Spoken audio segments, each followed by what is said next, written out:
we had some read aloud local communities in several cities, in several areas. And we saw that we have the same vision to improving children literacy development by doing kind of read aloud activities which is fun, interactive way. So we gather together and collaborate in one community across Indonesia, Read Aloud Indonesia.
Terima kasih telah hadir di acara Bincang Literasi yang merupakan kolaborasi dari Perpustakaan Jakarta Barat, Read Aloud Jakarta Barat, dan Baca Bareng SBC.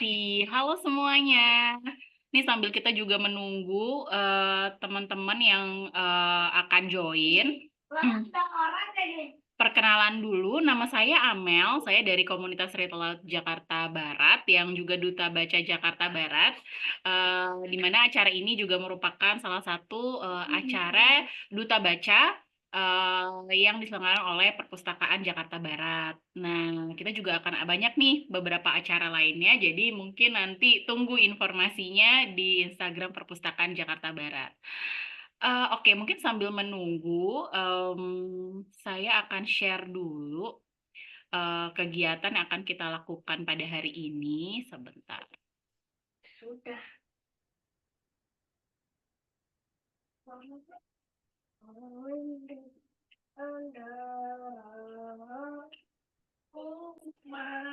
Oke, apakah sudah terlihat? Jadi acara hari ini adalah acara yang diselenggarakan oleh Komunitas Read Aloud Jakarta Barat bersama Perpustakaan Jakarta Barat dan Baca Bareng SBC dalam rangka Hari Buku Nasional. Jadi tanggal 17 Mei kemarin adalah Hari Buku Nasional yang juga hari ulang tahun Perpustakaan Nasional. Nah, karena itu kita ada beberapa program nih. Salah satunya adalah Bincang Literasi yang hari ini judulnya adalah Raising a Leader. Jadi hari ini tuh kita akan banyak berbincang-bincang dengan Kak Hestia Istiviani yang mana ini merupakan seorang book reader yang sangat passion sekali dari soal buku, membaca dan juga perpustakaan. Jadi nanti teman-teman bisa dengar bagaimana pengalamannya dia dan bisa bertanya langsung nanti di sesi tanya jawab. Nah, acara ini ada beberapa hal yang akan kita lakukan. Jadi pertama pembukaan oleh moderator, oleh saya. Kemudian nanti akan ada sambutan dari tim Perpustakaan Jakarta Barat.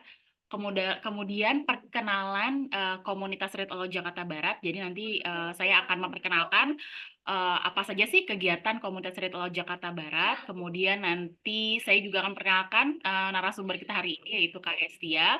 Lalu melakukan bincang literasi, nanti juga ada sesi tanya jawab. Nah, nanti teman-teman bisa misalnya saya sedang bertanya ke Kak Estia tapi udah ada nih pertanyaan yang pengen diajukan, silahkan tulis di kolom chat dulu. Nanti kita akan tanyakan pada sesi Q&A. Kemudian nanti di akhir ada sesi foto bersama, kemudian nanti akan ada survei. Nanti kita harapkan teman-teman boleh isi surveinya untuk evaluasi kita lebih lanjut ke depannya. Nah, nanti juga ada pengumuman penanya terbaik. Pengumuman penanya terbaik nanti akan diumumkan di akhir acara. Begitu, oke? Sebentar. Oke, sebelumnya mungkin aku mau sebelum ke perkenalan komunitas, saya pengen sekali mendengar, sepatah dua kata nih dari tim Perpustakaan Jakarta Barat yang juga sudah hadir di sini, Kak Ulil. Halo, selamat sore Kak Ulil. Halo, selamat sore Kak Amel. Oke, Selamat sore bentar. seluruh peserta hari ini. Suara saya terdengar, Kak? Terdengar terdengar terdengar. Oke, Oke, Alhamdulillah. Gimana sebentar kabarnya ya. Kak Amel sore-sore? Iya baik, tapi senang juga sih sore-sore ini tuh udah cukup ada nih beberapa teman-teman yang hadir ya di sini ya sambil menunggu juga. Tetap semangat gitu, nanti mendengarkan cerita dari Kak Hestia. Alhamdulillah. Silahkan Kak. Baik, Kak. Assalamualaikum warahmatullahi wabarakatuh. Selamat sore semuanya. Salam sejahtera, Bapak Ibu. Mungkin didominasi oleh ibu-ibu ya pada hari ini ya. Karena memang tema kita membesarkan anak yang cinta baca. Eh, Puji dan syukur kita panjatkan kehadiran Allah Subhanahu wa Ta'ala karena pada hari ini kita bisa bergabung kembali setelah kemarin sebenarnya kita juga sudah bergabung ya Kak ya dalam acara bincang-bincang juga dalam kegiatan serangkaian acara Hari Buku Nasional yang memang melibatkan kolaborasi dengan Sudin Pusip dan juga Duta Baca dan berbagai komunitas lainnya. Nah, pada sore hari ini alhamdulillah sudah ada Kak Amel selaku Duta Baca Jakarta Barat, selaku moderator ya Kak. Kemudian ada Kak Hestiana Istiviani selaku Duta Baca DKI Jakarta tahun 2023. Halo, selamat sore Kak Hesti. Halo, Selaku selamat ini juga sore. ya ilustrator Baca Bareng SBC. Dan juga saya lihat di sini ada Read Aloud dari Jakarta Barat.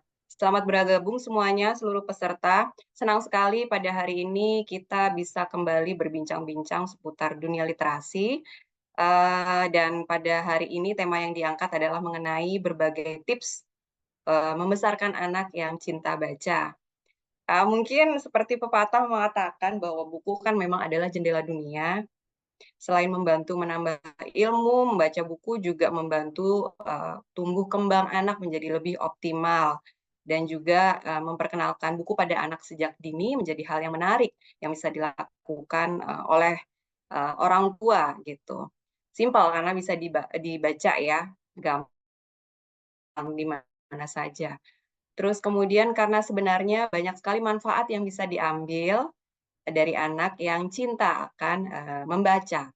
Tinggal bagaimana caranya peran orang tua bisa mengarahkan, terus bisa menstimulus si anak itu tadi untuk bisa jadi gemar membaca. Nah, alhamdulillah pada hari ini temanya adalah bagaimana tips membesarkan anak yang cinta baca dan narasumbernya juga sudah fasih di bidangnya gitu. Jadi saya mohon nanti para peserta bisa menyimak acara pada hari ini sampai dengan selesai gitu ya dengan serangkaian acara yang padat tadi sudah disebutkan oleh Kak Amel. Kami dari Suku Dinas Perpustakaan dan Kearsipan Jakarta Barat tentunya sangat mengapresiasi kegiatan ini dan insya Allah kegiatan seperti ini akan berlangsung terus ke depannya gitu ya dengan melibatkan berbagai macam komunitas dan juga kolaborasi dengan berbagai pihak lainnya. Demikian mungkin yang bisa saya sampaikan dan juga salam hangat dari Kasudin Pusip Jakarta Barat. Semoga acara pada hari ini bisa berlangsung dengan lancar dan baik. Demikian Kak Amel dan juga seluruh peserta. Mohon maaf apabila ada kekurangan. Wabillahi taufiq walhidayah. Wassalamualaikum warahmatullahi wabarakatuh. Terima kasih, Waalaikumsalam warahmatullahi wabarakatuh. Terima kasih banyak Kak Ulil. Ya, Oke, Kak. mungkin sebelum dimulai aku lanjutkan dulu ya tadi apa namanya perkenalan tentang komunitas Read Aloud Jakarta Barat yang mungkin nanti teman-teman di sini mau ikut kegiatannya juga di beberapa tempat bisa secara online maupun offline. Jadi komunitas Read Aloud Jakarta Barat ini adalah bagian dari komunitas Read Aloud Indonesia yang memang untuk kegiatannya fokus di area Jakarta Barat. Maka daripada itu kita sering sekali berkolaborasinya dengan Perpustakaan Kota Jakarta Barat. Nah, kita tuh punya visi misi untuk mendukung masyarakat Indonesia menjadi lebih literat dengan kegiatan membaca buku secara nyaring. Nah, biasanya nih kegiatan membaca buku secara nyaring ini memang fokusnya lebih ke anak-anak. Tapi juga kita banyak kegiatan-kegiatan yang kita tujukan bagi orang tua dan guru untuk bisa mempraktekkan membaca nyaring bersama anak-anak. Kita fokusnya banyak aktivitas yang kita fokuskan itu ada di lingkungan keluarga, sekolah, dan komunitas di area Jakarta Barat. Kita digerakkan oleh volunteers, jadi tahun ini volunteers kita alhamdulillah sudah bertambah di sekitar 14 orang, yang semuanya itu biasanya tinggalnya di area Jakarta Barat, tapi juga ada di area Jakarta lainnya. Nah, kita punya beberapa kegiatan yang secara rutin kita lakukan, yaitu yang pertama tuh adalah kegiatan menyala, namanya singkatan dari membacakan nyaring untuk pembaca pemula. Ini kita lakukan setiap bulannya di Perpustakaan Jakarta Barat. Jadi nanti teman-teman mungkin yang di area Jabodetabek yang dekat bisa reachable ke Perpustakaan Jakarta Barat bisa untuk mengikuti acara ini. Jadi ini untuk anak-anak bisa mendengarkan cerita dari kakak-kakak yang akan membacakan buku cerita, kemudian nanti akan ada kegiatan art and craft yang berhubungan dengan buku yang dibacakan. Nah, kemudian kita juga ada namanya Read Aloud Goes to School. Jadi kita akan pergi ke beberapa sekolah, ke sekolah-sekolah di area Jakarta Barat, dan kita membacakan buku cerita untuk anak-anak di sekolah itu. Jadi nanti juga teman-teman yang mungkin guru atau misalnya bekerja di sekolah, terutama yang ada di area Jakarta Barat juga bisa menghubungi kami untuk sekolahnya bisa kita datangi. Biasanya kita juga kolaborasi dengan Perpustakaan Jakarta Barat untuk mendatangkan perpustakaan keliling. Kemudian kita juga ada jelajah taman baca. Jadi kita datang ke beberapa taman baca di area Jakarta Barat untuk membacakan buku cerita untuk anak-anak yang memang ada di taman baca tersebut. Nah, tidak hanya untuk anak-anak, sebenarnya kita juga ada beberapa program untuk orang tua dan guru seperti seminar dan pelatihan secara offline di Perpustakaan Jakarta Barat terkait dengan literasi ya, bisa juga itu training tentang read aloud, storytelling dan sebagainya. Nah, itu biasanya nanti juga informasinya ada di Instagram Perpustakaan Jakarta Barat atau di Read Aloud Jakarta Barat. Nah, kita juga selain kegiatan-kegiatan offline, kita juga secara rutin mengadakan kegiatan yang sifatnya online nih. Jadi teman-teman yang mungkin lokasinya bukan di Jabodetabek atau sekitar Jakarta Barat juga bisa ikutan. Salah satunya adalah Bincang Literasi yang hari ini kita lakukan. Jadi kalau acara-acara online, biasanya yang ikut itu bisa dari mana saja seluruh Indonesia. Kita berdiri sekitar setahun yang lalu ya, tapi alhamdulillah telah melakukan cukup banyak kegiatan. Jadi kita sudah melakukan sekitar 16 read aloud session secara offline, baik di perpustakaan, di sekolah maupun di taman baca. Kemudian ada read aloud secara online, jadi kita bacakan buku tapi secara Zoom atau di IG Live. Kemudian kita juga ada training, seminar dan training secara offline, baik di perpustakaan maupun di sekolah, juga yang secara online seperti hari ini gitu.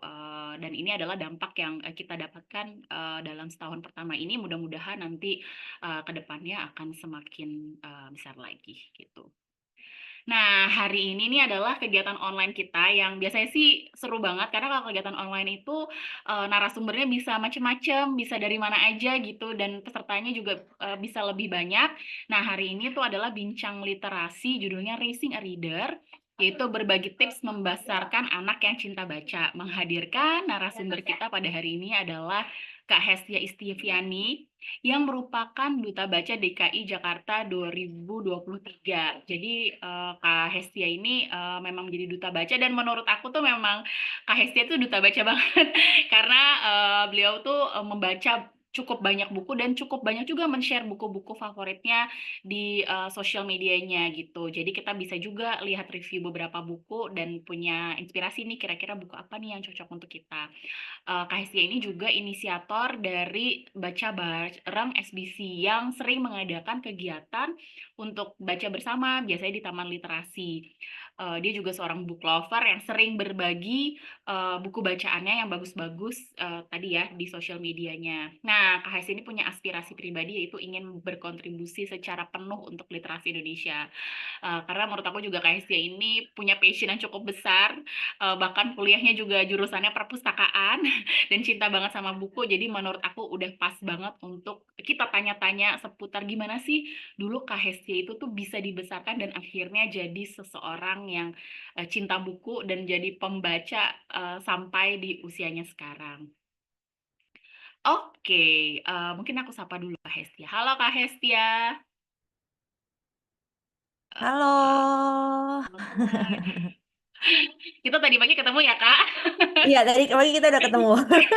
Kita bertemu lagi. Baik Kak Hestia nih, aku tuh udah dari lama banget pengen ngobrol-ngobrol sama Kak Hestia, cuman belum ketemu waktu yang Oke. pas dan alhamdulillah ada event momen Hari Buku Nasional ini dan akhirnya Kak Hestia punya waktu juga yang pas untuk berbagi nih sama kita tentang menjadi seorang yang apa ya punya minat baca yang tinggi. Karena jujur sebagai orang tua aku tuh pengen banget anak aku tuh juga punya minat baca yang tinggi. Nah, mungkin sebelum aku bertanya tentang Kak Hestia sekarang ya, aku tuh pengen tahu lebih banyak dulu nih sebenarnya pengalaman masa kecil Kak Hestia tuh seperti apa sih? Mungkin bisa dimulai dengan ceritain dong keluarganya Kak Hestia tuh seperti apa dan apa sih hal yang paling Kak Hestia ingat tuh tentang masa kecil Kak Hestia?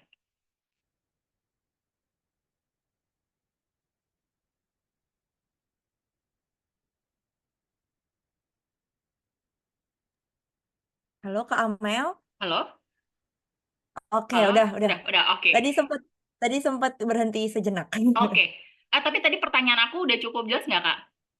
Belum, tadi Oh, kepotong oke. soalnya Kak. Baik. Heeh. Jadi aku tuh pengen tahu lebih banyak dulu nih tentang cerita pengalaman masa Mm. kecilnya Kak Hestia. Gimana sih latar belakang keluarga Kak Hestia mungkin supaya kita tuh bisa dapat gambaran gitu. Gimana sih keluarga yang bisa Ya. akhirnya menelorkan seorang Kak Hestia Istifiani seperti saat ini. Silakan, Kak.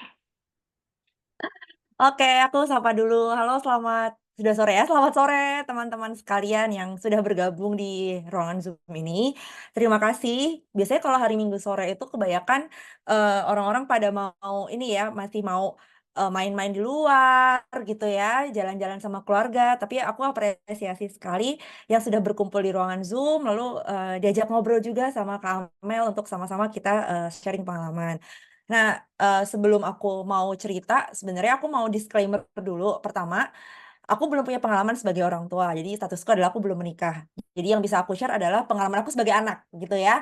Jadi mungkin apa namanya bakal ada beberapa hal-hal yang mungkin perlu disesuaikan karena tentu saja ketika orang tua aku membesarkan aku, zamannya sudah sangat jauh berbeda dengan bagaimana saudara-saudara sekalian ada di ruangan ini membesarkan putra-putrinya gitu. Jadi aku mohon bisa disesuaikan lah ya, bukan berarti harus plek ketiplek gitu. Nah, Kak Amel, apakah aku boleh share screen Boleh, maksudnya? boleh Kak. Sudah aku assign Oke, co-host nih kalau nggak sebentar. salah. Aku akan coba share screen dulu.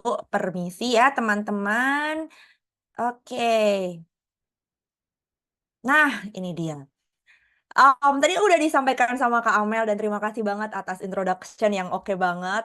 Dan tanpa membesar-besarkan juga, ya memang aku sangat jatuh cinta dengan kegiatan membaca gitu. Dan hal ini tidak lepas dari bagaimana peran kedua orang tuaku membentuk aku menjadi Hestia hari ini. Kayak tadi udah disampaikan juga oleh Kak Amel, ya aku memang tahun kemarin dikukuhkan menjadi Duta Baca DKI Jakarta. Jadi untuk Duta Baca tahun kemarin ya, teman-teman sekalian untuk tahun ini sudah ada gitu. Nanti mungkin ntar bisa kepo ke @bacajakarta di Instagram untuk melihat siapa sih Duta Baca DKI untuk tahun 2024.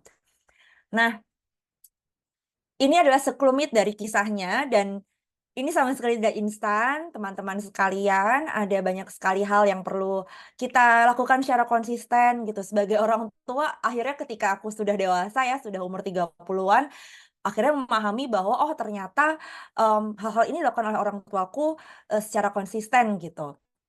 Jadi adalah kedua orang tuaku, em, yang atas nih mama, yang bawah ayahku. Mereka berdua dimanapun mereka bisa, mereka membawa bacaan gitu. Kedua orang tuaku bukan digital native kayak teman-teman yang lebih muda usianya gitu ya. Mereka adalah digital imigran.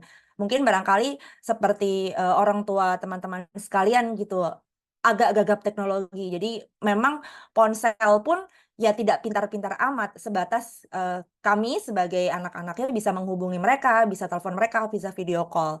Akses-akses bacaan yang mereka miliki atau akses ya konvensional, mungkin teman-teman bisa lihat ya. Saya nggak tahu apakah di ruangan ini ada yang masih kenal dengan majalah, karena kalau majalah ayahku masih sangat sangat apa namanya, baca majalah gitu. Majalah terus koran, bener-bener koran cetak yang besar itu teman-teman itu masih diakses.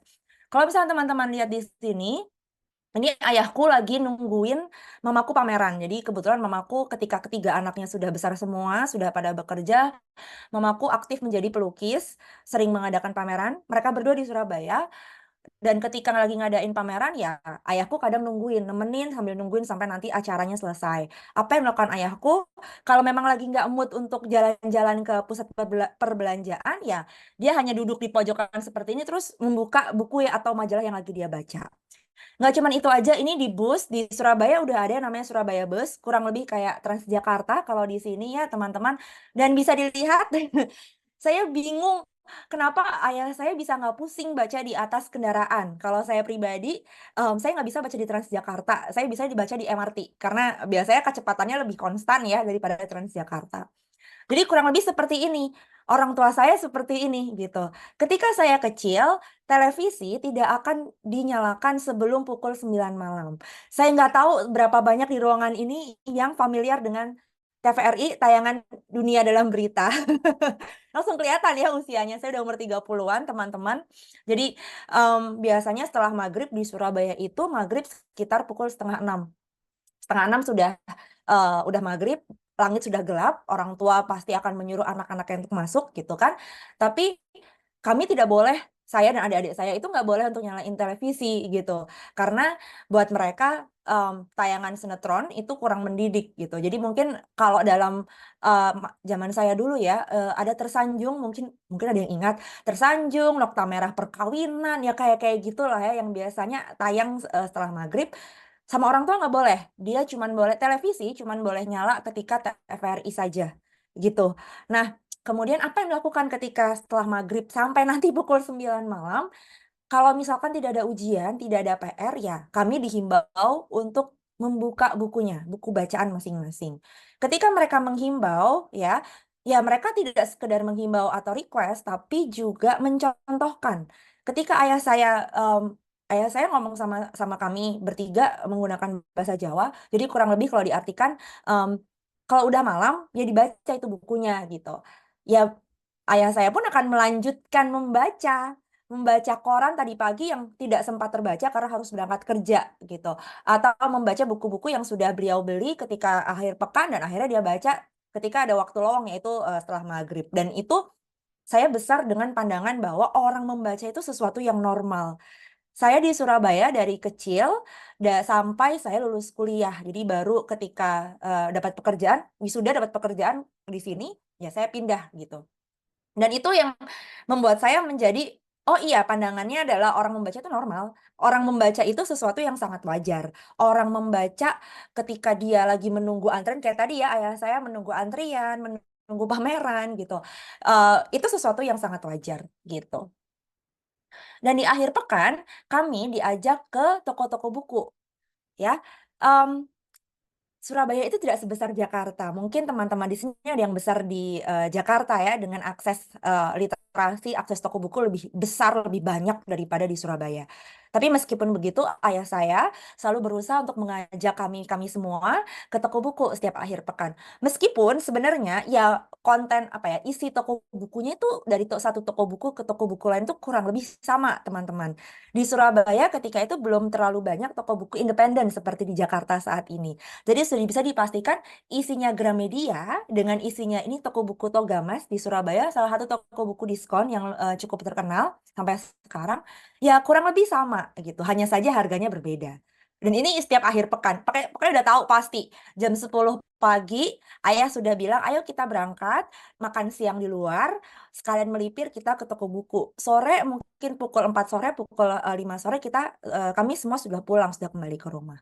Ini sebuah kebiasaan yang membentuk saya bahwa membaca buku itu hal yang wajar, hal yang biasa karena mindset saya terbangun dari ya orang baca itu normal dan ke toko buku itu sesuatu yang sangat normal gitu.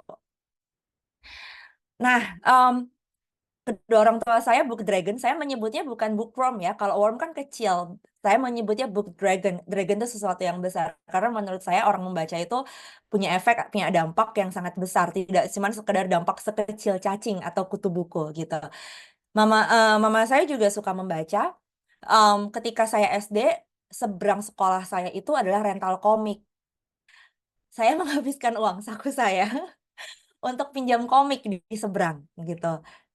Dan akhirnya suatu ketika umur 10 tahun saya ingat sekali siang-siang mama saya bilang, "Kamu coba deh sekali-sekali baca ini."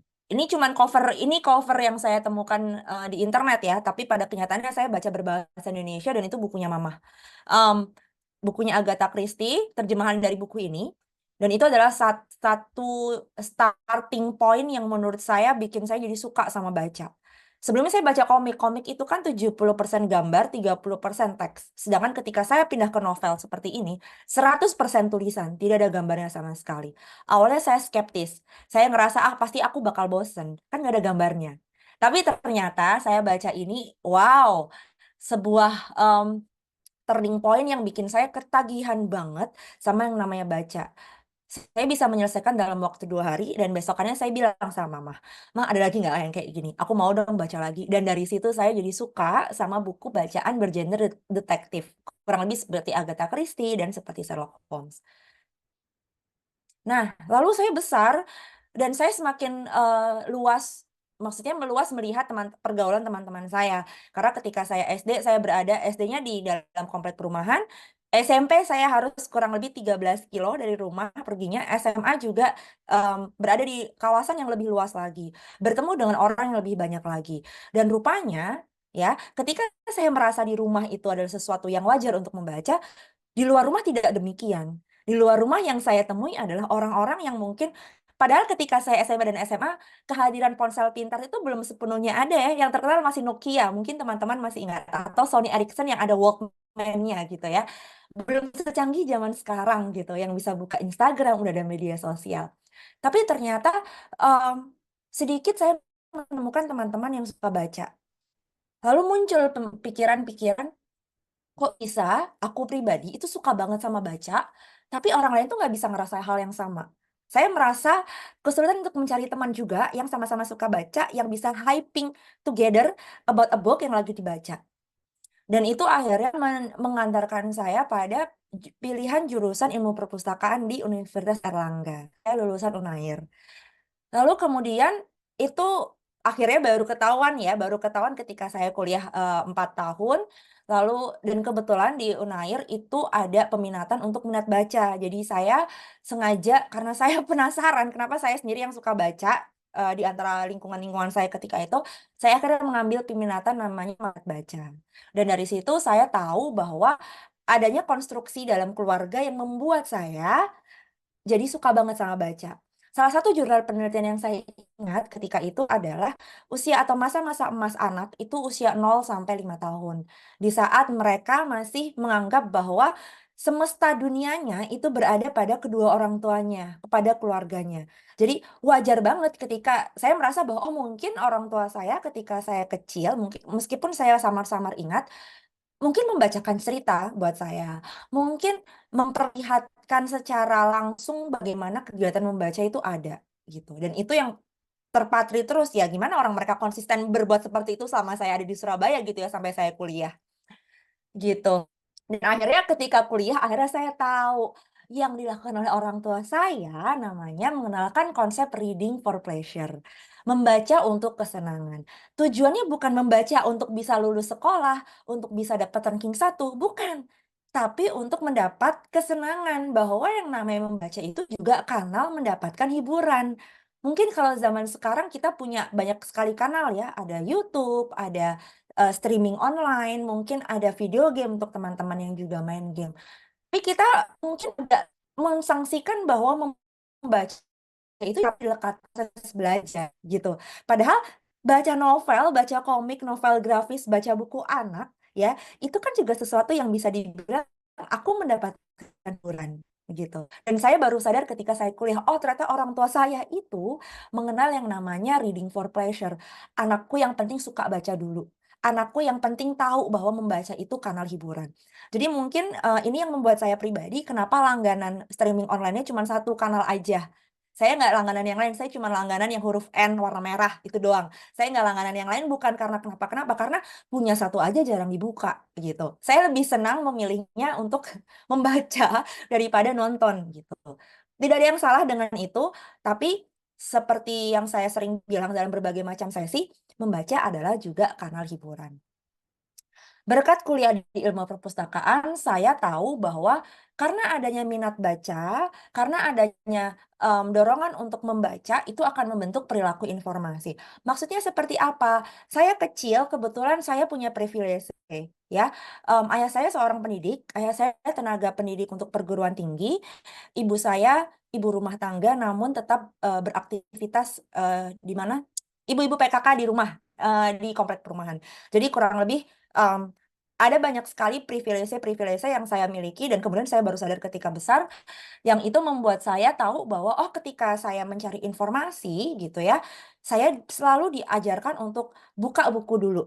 Ayah saya menyediakan ensiklopedia di rumah, ada kamus-kamus, ayah saya suka baca, ayah saya kayak Wikipedia, literally, wawasannya sangat luas. Kebetulan mama saya polyglot, bisa lebih dari 2 bahasa, jadi mereka selalu punya arahan untuk, Coba kamu cari di sini, coba kamu cari di sini, kira-kira kata kuncinya apa? Kalau cari di ensiklopedia kayak gini nih caranya, kalau cari di kamus kayak gini nih caranya. Saya jadi tahu bahwa, oh ternyata perilaku informasi saya lebih merunutkan untuk mencari duluan ke sumber informasi. Zaman sekarang enak ya, kita bisa langsung cari di Google. Zaman ketika saya mungkin masih SMP, SMA, internet belum ada di rumah, saya belum punya kanal WiFi. Jadi akhirnya ya harus dari ensiklopedia, gitu. Dan akhirnya karena saking cintanya saya, wah gila ya, begitu ketemu teorinya, begitu saya tahu what happened inside me, kok bisa sih saya sejatuh cinta itu dengan membaca, akhirnya skripsi saya berhubungan dengan kegiatan baca yang ketika itu saya sedang gandrungi, yaitu novel-novel distopia. Ketika saya berkuliah, trilogi The Hunger Games, Divergent, The Maze Runner, itu lagi hype banget, lagi sangat-sangat ramai dibicarakan oleh anak-anak muda. Jadi saya bilang sama dosen wali saya, sama dosen pembimbing saya, boleh nggak saya angkat ini pakai pendekatan untuk membaca untuk kesenangan. Apakah mereka membaca ini karena kesenangan, lalu mendapatkan sesuatu dari situ? Dari situlah saya merasa bahwa ya udah, kalaupun nanti bisa berkarir, kalaupun nanti ada kesempatan ketika itu ya, saya pikir ya saya maunya untuk literasi gitu. Jadi jatuh cinta pertama saya itu membuat saya punya banyak sekali opportunity gitu. Kak Amel, saya lanjut sampai slide-nya selesai, boleh nggak ini Kak? Boleh banget. Jadi nanti kita Oke. tinggal bertanya aja yang mau ditanyakan. Oke, terima kasih. Oke, aku lanjut kalau gitu ya. Jadi jatuh cinta yang membuat saya akhirnya wah ketemu sama banyak sekali kesempatan. Saya ikut mentorship-nya Profesor Renat Kasali. Beliau adalah guru besar ekonomi untuk Universitas Indonesia, sempat menjadi komisaris untuk Angkasa Pura dan komisaris untuk PT Pos Indonesia. Karena sebagai mentinya beliau, jadi waktu itu saya lulus 2015, 2016 sampai 2016 sampai 2018 saya adalah menti beliau. Saya berkesempatan untuk mendampingi beliau kalau seminar di luar kota, bikin materinya, ya asisten yang bikin materi. Lalu juga ini gambarnya tidak terlalu jelas, tapi di sini ada foto di mana kami lagi memproses penulisan buku Disruption. Mungkin teman-teman mungkin ada yang pernah lihat. Dan berkat itu pula saya bisa kenal dengan berbagai macam public figure. Yaitu salah satunya Pak Haidar Bagir, beliau adalah CEO-nya Mizan Group, mungkin teman-teman tahu. Dan masih banyak public figure lain. Berkat membaca, saya akhirnya bisa berkecimpung di kolam yang lebih besar lagi. Dan ternyata mungkin dari zaman saya ya, ketika dibilang kuliah di mana, ilmu perpustakaan, banyak orang yang pertama emang kerja jadi apa? Cuma jagain buku doang? Enggak, kata siapa? Ada kemampuan-kemampuan literasi yang saya pelajari, kayak tadi saya cerita, salah satunya dari riset sebenarnya. Kami diajari untuk meriset yang memang betul-betul bisa terjamin validitas datanya. Dan itu bisa saya pakai ketika saya membantu Prof. Renald Kasali bikin buku. Opportunity lain adalah waktu saya di Ubud Writers Festival tahun 2019. Saya menjadi International Liaison Officer untuk penulis dari luar negeri. Jadi kalau misalkan teman-teman belum tahu, UWRF adalah festival literasi terbesar kelima di dunia, dan waktu itu saya tahun 2019, benar-benar 1 tahun sebelum pandemi, saya berkesempatan menjadi volunteer gitu. Jadi kalau bukan karena membaca, kalau bukan karena saya menggemari membaca, mungkin saya nggak akan kenal dengan teman-teman yang ada di sini. Bahkan bisa foto bersama Reza Aslan. Reza Aslan juga salah satu penulis internasional yang cukup sering best selling books lah bukunya gitu. Dan kemudian, nah ini yang saya agak menyombongkan diri sedikit, saya bisa masuk Kompas bukan jalur karena saya kirim CV, tapi karena HR yang nge-DM saya. Jadi ini juga salah satu opportunity yang saya dapatkan karena saya membagikan kecintaan saya terhadap buku bukan hanya sekedar offline, tapi juga menampilkannya di media-media sosial saya. Dan tahun 2000, ini masih awal-awal pandemi, saya ditawari salah satu posisi, dan itu bukan saya yang apply, tapi mereka yang langsung DM ke saya. Gitu. Dan karena saya saking sukanya dengan membaca, menyelamatkan dari saya diputusin. Jadi waktu 2019 saya diputusin gitu sama mantan pacar saya. Devastated banget rasanya ya. Ya bagaimana, biasa berdua kemana-mana ya kan, tiba-tiba kayak mungkin teman-teman sudah tahu lah ya rasanya diputusin seperti apa, patah hatinya seperti apa gitu. Saya ketemu sama buku Filosofi Teras yang kemudian menjelaskan tentang filsafat Stoik gitu. Dan gara-gara saya membaca lagi, saya jatuh cinta dengan membaca itu, saya membaca banyak sekali buku yang membuat saya jadi kenal dengan yang namanya, oh ternyata saya perlu slowing down. Ternyata saya perlu mencintai love for imperfect things ya. Saya perlu mencintai hal-hal yang belum sempurna gitu. Intinya yang mau saya sampaikan adalah, karena saya punya kecintaan terhadap buku, broken heart karena diputusin itu bukan sesuatu yang bagi saya ya teman-teman, ternyata tidak buruk-buruk amat, karena ada buku. Buku nggak pernah bikin saya patah hati. Buku nggak pernah bikin kecewa, tapi bukan berarti kecewa seperti kecewa dengan manusia ya. Ketika saya tidak puas membaca sebuah buku, saya bisa ninggalin. Tapi buku kan nggak bakal julitin balik sama saya, ya kan? Saya mungkin akan naruh buku gitu. Buku A nggak cocok sama saya ternyata. Ketika saya naruh itu buku dan buku itu nggak selesai, si buku nggak bakal ngata-ngatain saya kan? Kurang lebih seperti itu. Itu yang bikin saya ngerasa, alhamdulillah aku jatuh cinta banget sama baca, karena it really helped me untuk survive dari broken heart. Berkat jatuh cinta dengan membaca, lalu kemudian saya bikin yang namanya baca bareng. Saya diputusin bulan Juni 2019, dan bulan Agustusnya saya sudah bikin baca bareng yang pertama. Jadi kenapa bisa seperti itu? Di beberapa interview saya bilang kalau ada 2 hal yang bikin saya pingin bikin baca bareng. Yang pertama, alasannya adalah saya diputusin. Jadi ketika saya pindah ke Jakarta, saya jauh dari orang tua kan.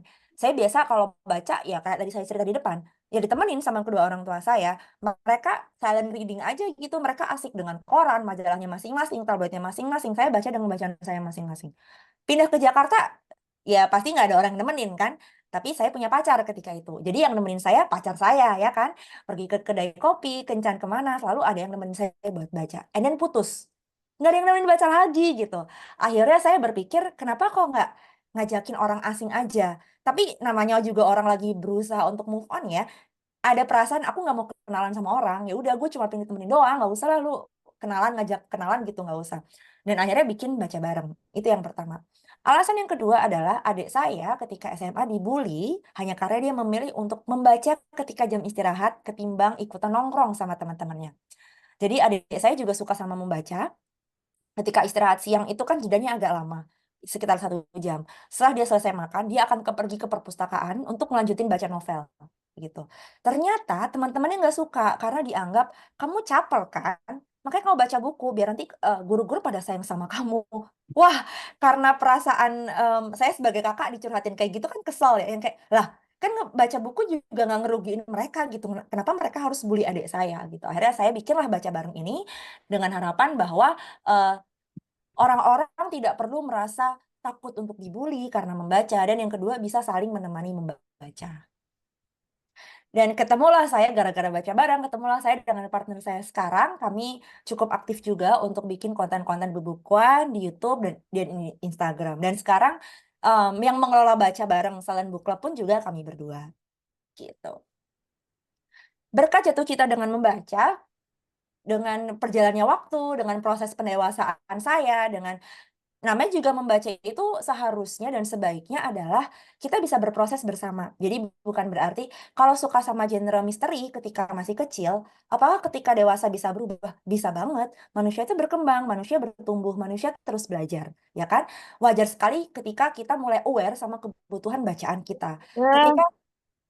Ketika misalkan kita tahu bahwa, oh iya, kita tahu apa saja yang sedang kita butuhkan saat ini, informasi seperti apa yang kita butuhkan, hiburan seperti apa yang kita butuhkan.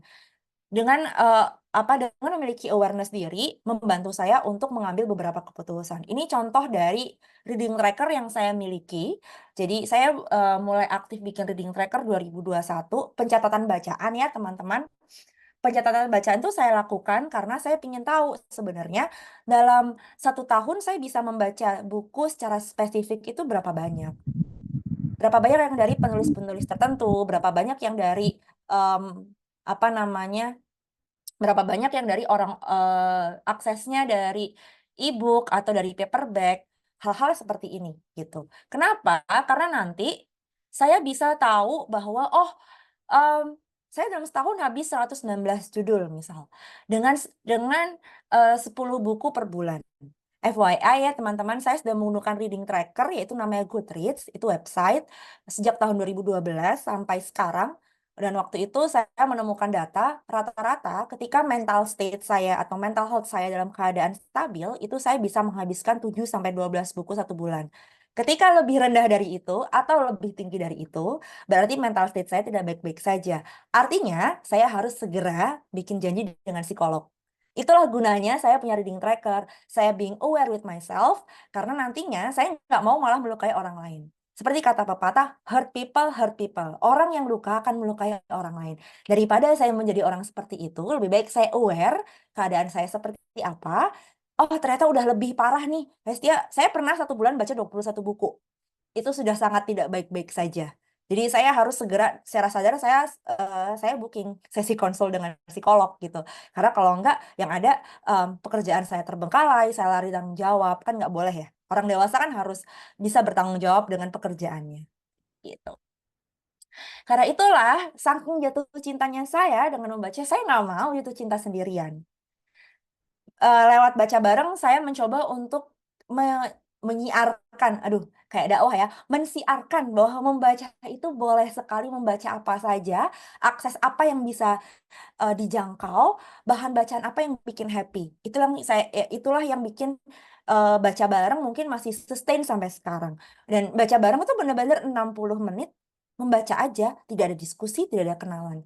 Karena intinya adalah hanya ingin menemani orang-orang membaca. Orang-orang yang mungkin belum pede membaca, biasanya ketika udah umur-umur seperti saya ini ya 30-an, aduh Hestia, tapi kan saya nggak baca buku-bukunya Pram, emang boleh ya ikut klub buku? Loh, siapa yang bilang nggak boleh?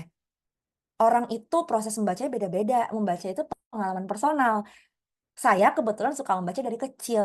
Kalau teman-teman sekalian baru suka membaca, ya nggak apa-apa banget. Bacaannya masih komik Spy X Family. Bacaannya mungkin Dr. Seuss. Karena ngebacain anak, nggak apa-apa banget. Kenapa harus malu? Itulah kenapa ada baca bareng, tanpa adanya diskusi, tanpa adanya sesi networking. Benar-benar membuat orang-orang untuk merasa, oh gue nggak bakal dihakimi kan kalau gue baca ini.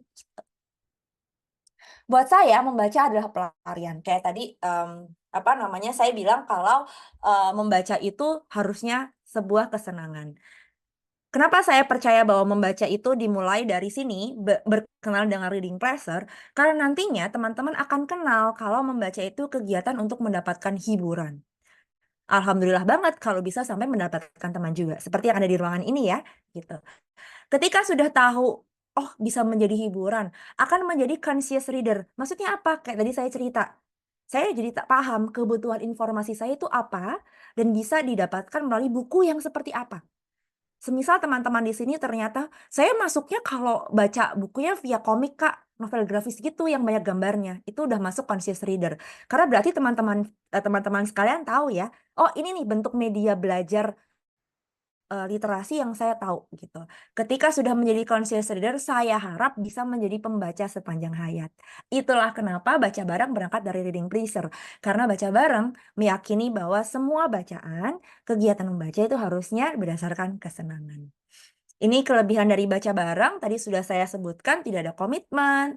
Kalau teman-teman bisa datang, udah datang aja, nggak usah pakai janjian sama saya, nggak perlu bilang, kayak Hestia saya ikutan. Udah langsung datang aja, duduk bareng 60 menit kita baca bareng-bareng. Gitu. Oke, ini semoga yang terakhir. Jadi gimana caranya supaya jatuh cinta dengan membaca? Gerbang membaca itu ada banyak banget teman-teman. Mau dari rekomendasi, mau dari bacaannya K-pop yang ada. Sekarang kalau misalkan teman-teman di sini ada yang tahu ya, BTS salah satu K-pop idol yang sangat terkenal itu, mereka tidak malu-malu untuk menampilkan bahwa mereka itu sedang membaca loh. Dan para ARMY atau fans BTS itu cepet banget untuk tahu si ini tuh baca apa sih gitu. Kalau teman-teman membaca karena BTS soalnya baca ke HST, ya udah baca aja, nggak apa-apa. Kalau itu bikin teman-teman jadi punya motivasi untuk membaca. Lanjut, ada juga adaptasi film atau video game. Ini udah banyak banget ya, mungkin teman-teman bisa lihat di bioskop, bisa lihat di serial-serial yang ada. Dan kemudian di internet, biasanya ada artikel-artikel yang kemudian bilang, 5 buku yang harus dibaca kalau kamu mau tahu ini gitu. Silahkan, tidak ada yang melarang. Membaca itu gerbangnya banyak sekali. Bacalah dari sumber yang mudah dan legal. Nah, ini kan karena kita kerjasama dengan Perpustakaan Sudin Jakarta Barat gitu. Ayo explore perpustakaannya. Mereka punya koleksi apa saja sih? Kalau misalkan teman-teman ngerasa, oh selain Perpustakaan Jakarta Barat, saya juga bisa loh explore perpustakaan yang lain. Ipusnas boleh banget. Mau ke perpustakaan Cikini boleh banget. Itu kan legal ya. Jadi teman-teman monggo banget untuk explore perpustakaan dan sumber bacaan lain yang legal tentu saja ya teman-teman untuk bisa membaca. Saya pribadi sudah pada tahap nggak peduli mau bentuk cetak atau digital, pokoknya yang mana yang cepat. Kalau ternyata perpustakaan Cikini punya, ya udah aku pinjam di Cikini gitu.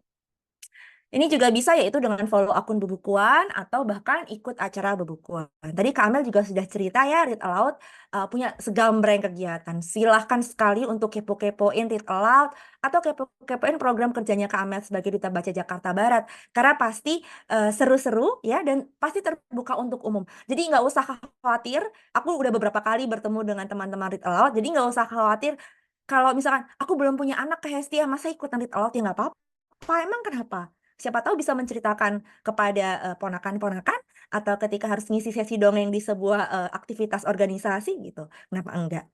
Kurang lebih itu dari aku. Maaf sih jadi panjang banget teman-teman. Aku kembalikan ke Kak Amel.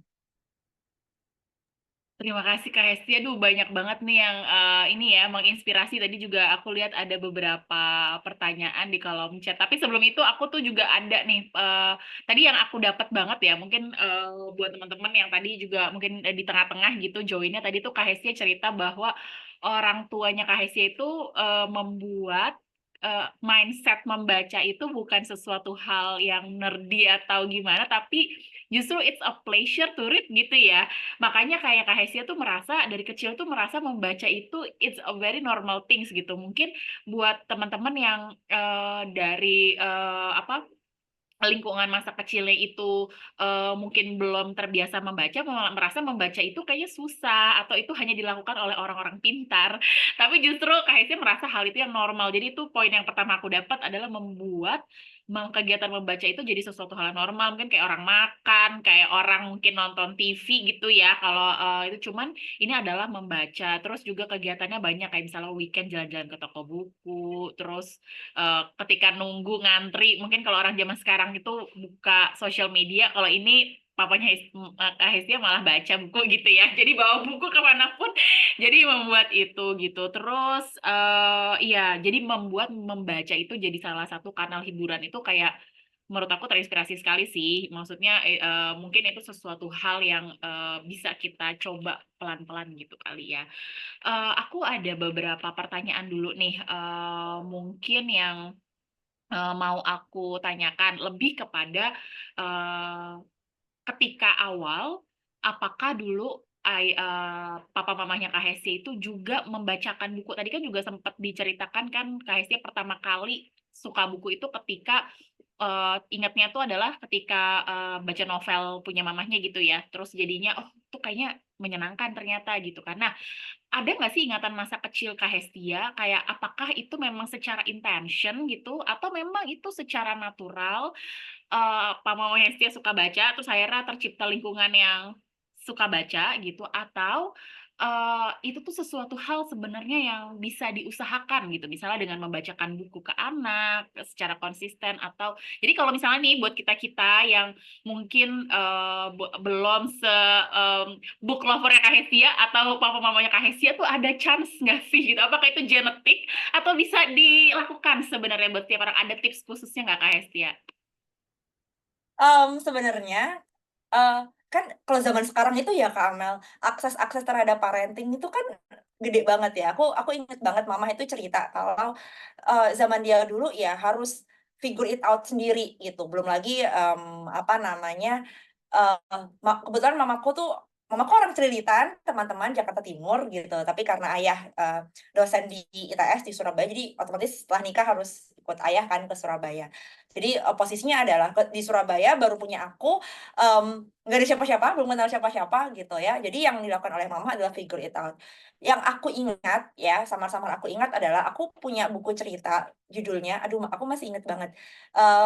Apa namanya? Hore Paman Datang. Nah, jadi ceritanya itu seekor buaya. Jadi keluarganya keluarga buaya, teman-teman, keluarga buaya. Nah, karena pamannya datang, si anak laki-laki ini dia mau bikin spaghetti gitu. Aku inget banget karena itu yang diulang sama mama setiap kali kayak aku minta cerita. Jadi kayak ada satu buku yang nempel banget di kepala aku karena mama ceritain itu terus gitu ke aku. Buku itu sampai aku nggak tahu sekarang gimana, tapi yang aku ingat buku itu warna biru dan udah lusuh banget jadinya ketika akhirnya aku bisa baca sendiri gitu. Nah, kalau tadi aku lihat di kolom chat ada yang bahkan mungkin sudah lebih advance ya dari mama aku kayak dibeliin pillow book, dibeliin hard book gitu. Mamaku dulu ya buku seperti yang kita orang dewasa lihat gitu mungkin ya, buku yang udah pakai kertas yang kita pakai, bukan pakai bahan-bahan khusus supaya nggak robek gitu. Tapi aku keinget banget bagaimana mama cerita itu gitu. Dan kemudian ayahku, lucunya adalah ayahku itu bukan tipikal yang membaca nyaring gitu ya, tapi suka bikin tebak-tebakan. Tebak-tebakannya seperti apa? Tadi aku cerita di depan, ayahku tuh wawasannya sangat luas, udah kayak Wikipedia. Jadi tebak-tebakannya sesimpel kayak apa ibu kotanya, misalkan apa ibu kotanya Arab Saudi, misal seperti itu, gitu. Dan ketika anak-anak yang nggak bisa jawab, dia akan bilang, "Ayah itu punya banyak ensiklopedi, coba deh kamu buka." Kalau mungkin di sini ada yang familiar sama buku pintar nggak ya?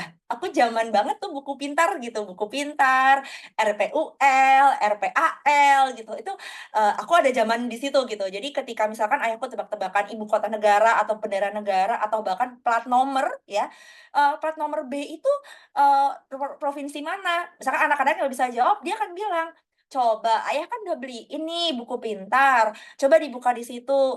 Itu di mana. Jadi instead of ngasih jawaban langsung, anak diminta untuk explore sendiri. Itu yang tadi aku bilang, akhirnya aku paham ternyata perilaku informasiku tuh seperti itu ya. Gitu sih Kak Amel.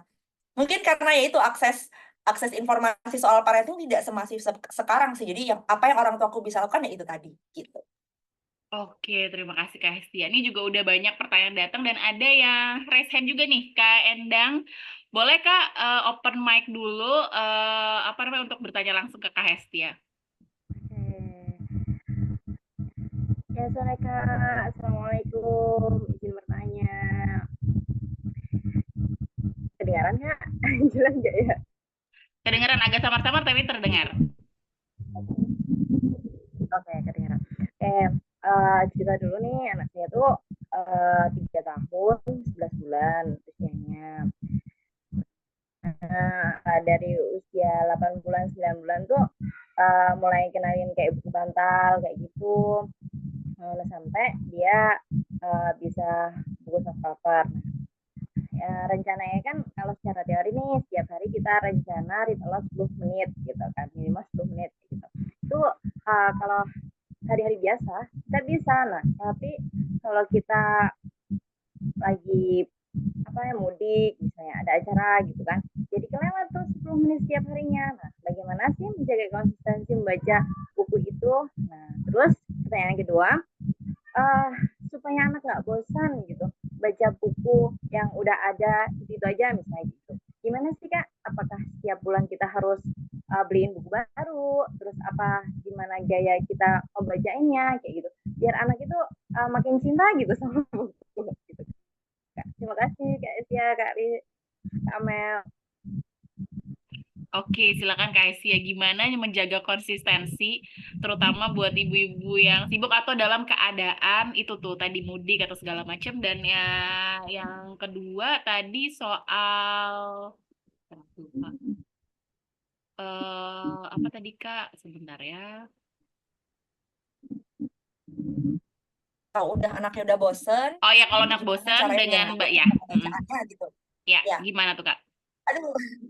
Sebenarnya Kak Endang, karena tadi aku cerita kan orang tua aku tuh nggak seperti Kak Endang yang sampai sangat prepare sekali, sampai udah dibeliin Pilobook segala gitu umur 3 tahun. Jadi sejujurnya aku kurang tahu jawabannya. Nanti mungkin Kak Amel yang lebih lebih bisa lah ngasih jawaban. Lalu kemudian untuk read aloud, nah, kebetulan kalau aku kondisiku adalah mamaku tuh tidak ibu rumah tangga ya, dengan tidak bekerja kantoran, bukan wanita karir, tapi bukan berarti tidak ada pekerjaan domestik. Mamaku tetap masak, bersih-bersih rumah, ngurusin anak-anak ya. Saya 3 bersaudara, jadi bisa dibilang cukup riweuh ya ngurusin anak 3 bocil-bocil gitu. Dan yang dilakukan oleh mama adalah sebisa mungkin ya ketika membacakan nyaring gitu, ketika bacaan cerita itu bener-bener baca cerita, bener-bener being present. Jadi bukan disambi, bukan membacakan tapi kemudian dia kepalanya, misalnya pikirannya kemana-mana gitu. Salah satu keuntungannya ketika itu adalah yaitu handphone belum sepintar sekarang gitu, cuma bisa SMS sama telepon, belum ada WhatsApp gitu ya Kak. Jadi mama bener-bener ketika bacain cerita gitu ya, ketika ngedongeng itu bener-bener berada dengan anak-anaknya gitu, dengan bocil-bocil 3 orang itu gitu. Jadi bondingnya itu tadi dengan mama itu tuh jadi kerasa banget. Dan si anak tentu saja kenapa aku inget banget karena mama bener-bener setelah ngomongin soal si spagetinya paman itu tadi, paman suka spageti loh gitu. Ketika kami makan spageti, mama masak spageti, mama akan mengaitkan lagi. Ingat nggak, kita kan sempat tuh baca buku cerita yang soal si anak buaya mau bikin spaghetti karena pamannya mau datang ke rumah. Jadi dikaitkan dengan si ceritanya itu, gitu. Itu kenapa di kepalaku tuh nempel banget cerita si spaghetti itu. Gitu, Kak. Dan kemudian soal bosen atau nggak bosen, kalau bosen gimana? Kalau aku, nah ini karena bertiga saudara ya, jadinya dan kami selisih usianya 5 tahun, jadinya bisa digilir gitu bukunya, Kak. Terus kemudian kalau di Surabaya nggak ada perpustakaan, belum ada perpustakaan yang secanggih kayak Jakarta sekarang sih. Tapi mungkin nanti Kak Endang bisa juga manfaatkan perpustakaan gitu kan. Perpustakaan Cikini punya banyak koleksi buku-buku anak, daripada mungkin untuk menghemat supaya nggak beli, ya udah kita coba aja ajak anak pilih salah 2 buku untuk nanti dipinjam, nanti dikembalikan dan demikian gitu. Jadi mungkin alternatifnya bisa seperti itu. Apakah ada jangka waktu periode berapa lama? Sejujurnya saya kurang tahu idealnya seperti apa, karena based on pengalaman, ya bukunya sih kami bertiga saling menggilir buku gitu. Kalau adik udah baca, ya aku mau baca juga. Kalau aku udah baca, adik juga boleh baca. Gitu sih Kak Endang, semoga menjawab ya. Terima kasih Kak Ya, Hestia. Mungkin sedikit merangkum ya tadi untuk soal konsistensi juga kalau dari pengalaman aku juga sebagai ibu dan juga mendengar pengalaman teman-teman di komunitas Read Aloud, sebenarnya itu kita cuma butuh waktu sekitar 5 menit sih minimal Kak Endang gitu. Jadi it's okay kalau misalnya kayak kita nggak bisa baca terlalu lama gitu ya, anak juga bosan kan kadang ya. Maksudnya namanya anak kecil, daya konsentrasinya kan udah maksimal banget, itu udah bagus banget, udah bisa 5 menit dia ya dengerin kita cerita, tapi pun itu kalaupun 5 menit itu udah nggak apa-apa sih, asal dilakukannya tuh tiap hari. Jadi kayak mungkin kita bisa menyisakan waktu, ambillah waktu-waktu kita yang mungkin misalnya sebelumnya kita lihat sosial media, kita ambil 5 menit buat bacain buku ke anak, mungkin dari situ kitanya juga happy gitu, karena sebenarnya reading for pleasure ini bukan cuma untuk anaknya sebenarnya, tapi itu juga buat ibunya sih. Namanya kan buku anak-anak tuh juga menarik ya, kalau ini kita konteksnya bacain buku ke anak.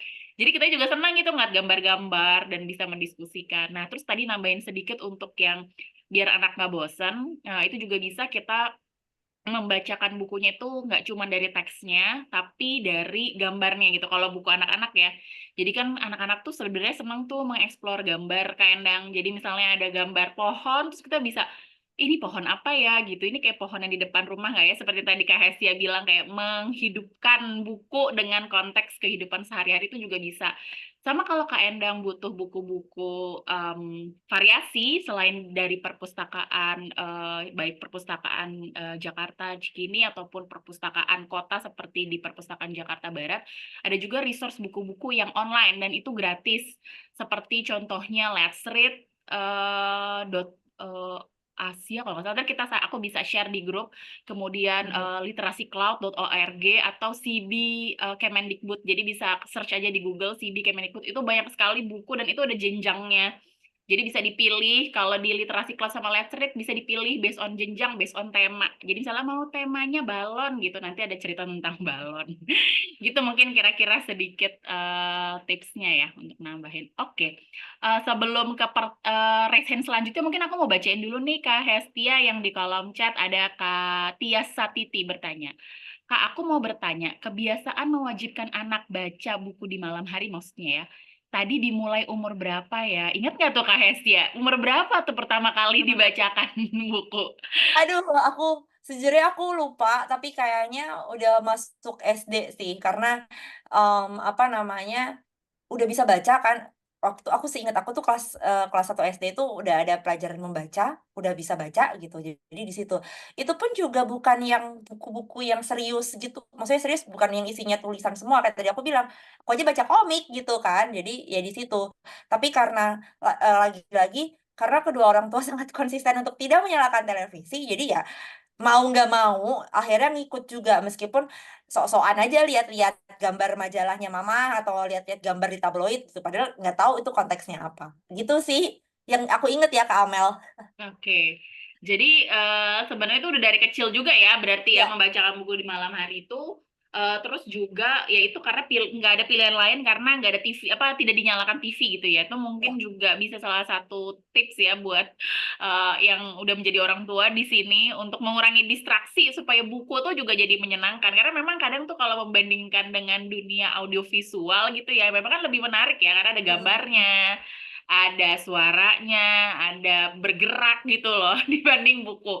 Cuman jadi kalau anak tuh udah diperkenalkan dengan yang audiovisual, mungkin dia jadi merasa buku itu kurang menarik karena nggak bisa bergerak, nggak ada gambarnya gitu kan. Tapi kalau memang apa namanya, buku dia diperkenalkan sejak dini sebelum anak ketagihan gadget misalnya, itu juga jadi menyenangkan buat dia gitu kali ya Kak Hestia.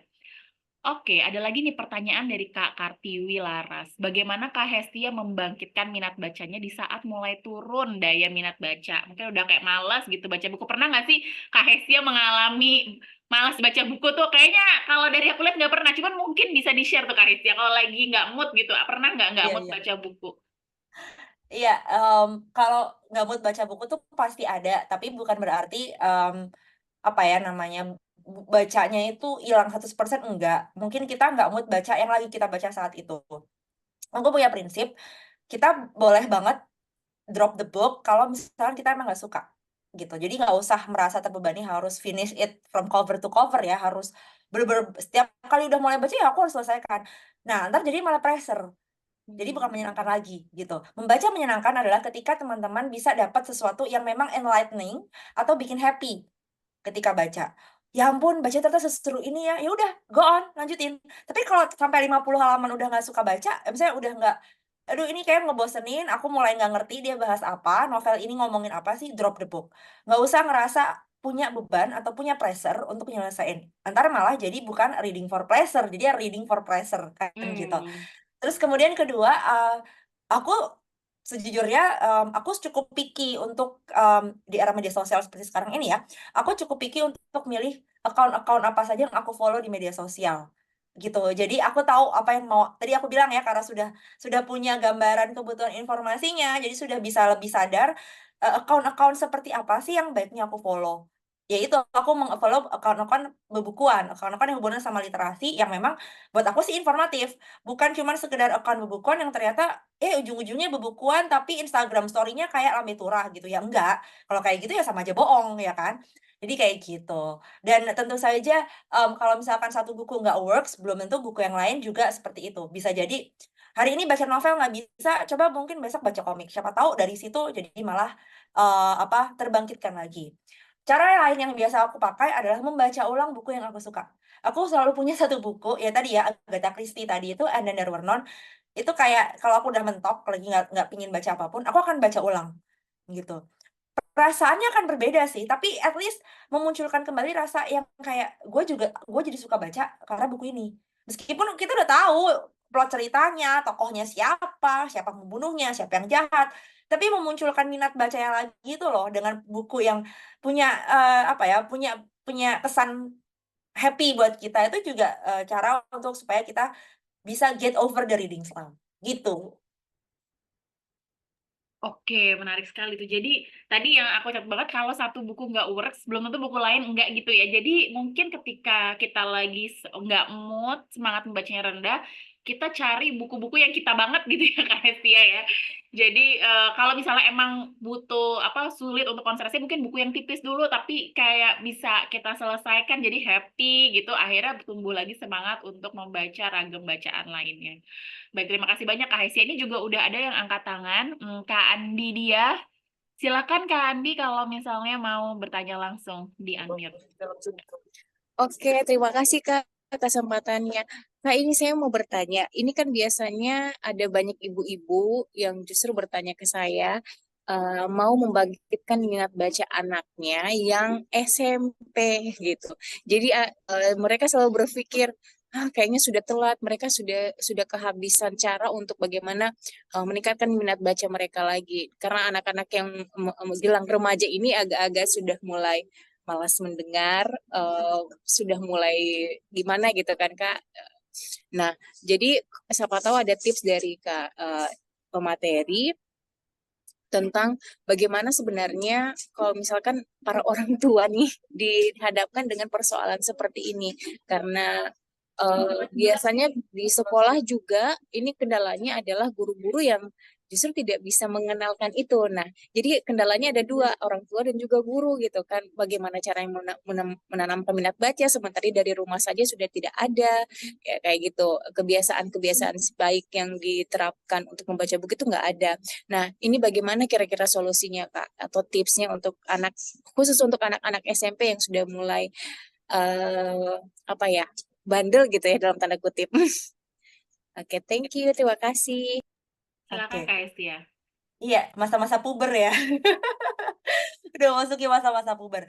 Kalau misalkan dari pengalaman aku gitu ya, dibesarkan sama kedua orang tua yang suka baca, sejujurnya mereka ya itu tadi, karena kalau akhir pekan selalu diajakin ke toko buku. So, kami boleh milih satu buku untuk dibawa pulang, untuk dibeli gitu. Dengan syarat bahwa buku yang sebelumnya kemarin udah selesai baca gitu. Atau kalau enggak bisa ngasih, apa namanya, bisa ngasih alasan yang bisa diterima oleh kedua orang tua kenapa kenapa Hestia pengen buku ini, gitu. Lalu kemudian yang saya ingat juga adalah, mamah menjadi teman diskusi. Jadi bukan, apa ya, bukan sebagai pihak otoritas, pihak yang punya wewenang yang kayak orang marah-marah gitu, tapi mamah lebih kepada, "Kamu mau baca buku yang kayak gimana? Dulu mamah bacanya gini gini gini, ada nggak yang kamu suka?" Sejujurnya saya baru kenal sama 5 sekawan ya ketika kuliah lagi, ketika SMP, karena mama ngeluarin buku-bukunya, ya, "Ini mama dulu baca 5 sekawan, seru loh." Terus, dan akhirnya dikenalkan juga gitu. Dan mungkin selanjutnya bisa juga dikenalkan pada buku-buku beberapa penerbit besar seperti Gramedia Pustaka Utama, mereka punya terbitan, young adult atau teen gitu. Dulu namanya teen lit. Nah, mungkin bisa dikenalkan dari situ. Meskipun beberapa orang tuh mengira bahwa apaan sih itu mah roman picisan. Tapi sebenarnya dalam teen lit atau young adult itu terdapat pesan-pesan, bukan pesan-pesan moral ya, beberapa pesan-pesan yang cara masuknya itu ramah kepada remaja. Contoh, ini yang saya ingat banget. Saya waktu SMP baca teen lit, sekarang terbitkan ulang, judulnya Kana di Negeri Kiwi. Dan ternyata itu membahas soal, mohon maaf, pelecehan seksual. Tapi cara penulisnya menceritakan itu tuh saya bisa menerimanya ketika SMP, bukan sesuatu yang diceramahin kayak kamu bentar lagi udah mau balik, ya kamu nggak boleh deket-deket sama cowok, kalau dipegang-pegang cowok terus nolak. Bukan cara seperti itu, tapi saya malah dikasih tahu quote unquote ya caranya dengan disuruh baca teen lit tersebut. Dan saya rasa zaman sekarang penerbit GPU tadi Gramedia Pustaka Utama itu udah lebih aware dengan kebutuhan-kebutuhan informasi remaja-remaja itu. Mungkin bisa ke situ juga gitu. Sejauh ini yang saya ingat dari dulu ketika mamah ngebesarin sih itu gitu. Oke, terima kasih banyak Kak. Ini juga jadi masukan buat, misalnya aku sih, karena sama sih seperti Kak Andi ya. Aku mikir tuh kalau anak-anak mungkin lebih gampang kita masuknya karena ibaratnya dia belum banyak lah apa namanya temennya gitu yang dengan kesukaan yang di luar dari membaca buku gitu ya. Jadi lebih gampang kita memperkenalkan. Tapi kalau udah remaja gimana ya? Ternyata satu tadi mamahnya Kak Hesya itu sebagai teman diskusi ya. Jadi mungkin mamahnya baca buku dulu, tapi mungkin buku yang nyambung ke anak remaja gitu ya. Jadi akhirnya bisa ngajak, oh ini seru banget nih bukunya nih gitu. Apa namanya, untuk akhirnya anaknya juga jadi mungkin tertarik untuk membaca buku gitu. Oke, kira-kira seperti itu Kak Andi dia. Apakah sudah cukup Kak Andi atau ada pertanyaan lagi? Oke, terima kasih. Iya, sepertinya memang harus butuh dari mamanya ya. Karena kalau mamanya yang nggak sadar, ya susah juga anaknya. Iya, Ya, iya. yang jadi tantangan sekarang adalah bagaimana para ibu ini untuk bersemangat mengenalkan buku. Nah, ini jadi tantangan baru lagi ya, Kak. Iya, dan sebenarnya bergabung dengan beberapa klub buku atau komunitas literasi itu juga lumayan membantu sih Kak, karena nanti jadi informasi mengenai buku-buku yang bagus, terus kayak semangat membacanya tuh jadi tertular gitu. Jadi mungkin seperti apa namanya baca bareng yang Kak Hesya dirikan itu kan kayak ngajak baca buku di taman, udah datang aja bawa buku atau bawa apapun untuk dibaca, itu kan juga hal yang seru dilakukan di weekend, mungkin mengajak anaknya baca bareng cuman sejam ya Kak Hesya ya. Cuman sejam tapi cukup menarik gitu. Oke, terima kasih Kak Andi dan atas pertanyaan dan Kak Hesya atas jawabannya. Ini ada lagi nih Kak Hesya pertanyaan di kolom chat dari Kak Desi. Kak, bagaimana ya caranya menumbuhkan minat baca sementara saya dibesarkan dari keluarga atau orang tua yang dari kecil tidak pernah mengenalkan baca buku. Sebenarnya minat baca ada, namun tidak secinta itu. Kira-kira buku apa yang cocok sebagai pembaca pemula? Silahkan Kak Hesya. Kayak tadi udah saya sampaikan, sebenarnya baca apapun yang emang pengen dibaca, baca apapun yang menarik minat kita. Mau sebatas kayak yang dibaca sama K-pop idol atau dibaca sama Mbak Najwa Shihab, dibaca sama Maudy Ayunda, public figure yang mungkin kita idolakan, jadikan role model gitu ya. Silahkan baca aja gitu. Lalu juga apa namanya, baca, jangan merasa malu karena udah usia segini masa baru baca hal-hal yang seperti itu gitu. Nggak apa-apa. Proses orang suka baca itu berbeda-beda dan prosesnya panjang gitu kan. Tadi saya udah cerita bahwa kenapa bisa di umur 30 saya bisa seperti ini karena saya didikannya dari kecil gitu. Kalau misalkan startnya lebih telat mungkin bisa jadi saya baru jatuh cintanya telat juga, dan itu nggak apa-apa banget. Semua orang punya apa namanya, kondisinya masing-masing. Dan mengutip katanya Mbak Najwa Shihab, hanya perlu satu buku untuk jatuh cinta. Dan mari kita sama-sama mencari satu buku tersebut, gitu. Jadi apa namanya, nggak perlu takut explore apapun yang bisa dieksplor. Kalau memang buku tersebut nggak works buat kita, ya udah drop aja, nggak usah ngerasain. Itu aja dari aku, Kak Amel.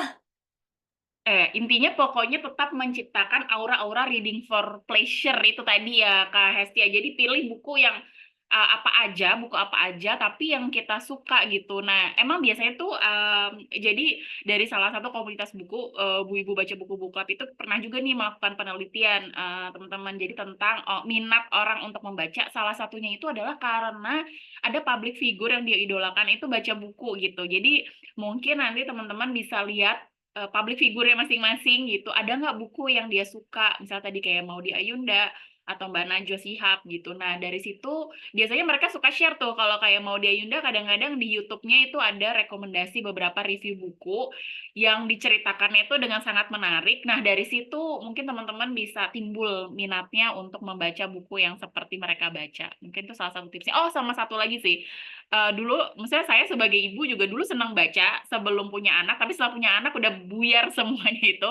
Lebih kepada nggak punya waktu lagi yang, karena baca buku tuh kan enaknya santai gitu ya, dengan musik-musik dan mungkin minum teh gitu kan kalau dibayar aku. Tapi ini kayak untuk punya waktu seperti itu aja tuh untuk ketika menjadi ibu tuh ya agak susah gitu.